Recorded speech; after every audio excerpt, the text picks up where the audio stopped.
Pagpasok namin dun sa event itself, actually, papunta pa lang sa event, iniisip ko na parang ano kayang gagawin ko dun? Hindi naman, parang hindi ka naman talaga part of that sector. Parang ano kayang gagawin ko dun? So, yun yung question ko sa self. So, pagdating dun, medyo still questioning kasi nga first age. Parang kami lang yata yung matanda dun. Tapos, pagpasok namin, hindi pa namin suot yung free hugs. So, parang medyo naiilang, hindi namin alam, like ako, hindi ko alam ang timing to wear it. And then, nung part na, suotin na ba natin? Parang tumapang na kami. Kasi parang hindi mo alam kung how it will be accepted na parang they will like it or they will pagtawanan ka doon. Hindi ko alam kung ano yung magiging reaction ng mga tao.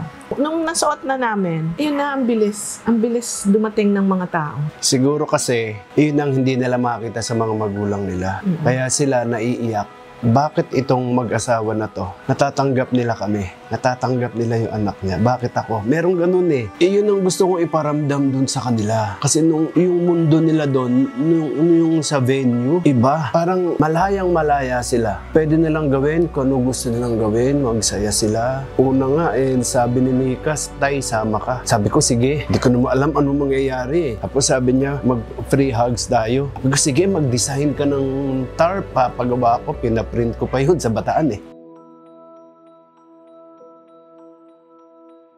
So, tanggapin yung mga anak, kung ano man yung kanilang mga choices. Pero for me, kasi meron doon but, or kaya for as long as. So, tanggapin ang kanilang mga choices and pray hard na kung ano man yung choices na pipiliin nila, for as long as mabuti silang tao, doon ako babalik. Mabuti sila sa pamilya nila, kapiligiran nila. Parang tanggapin mo siya. Ayun lang naman ang punot dulo ng lahat Mabuting tao ang gusto nating i-nurture hanggang sa pagtanda nila, hanggang sa wala na tayo. Ay, naiiyak ako.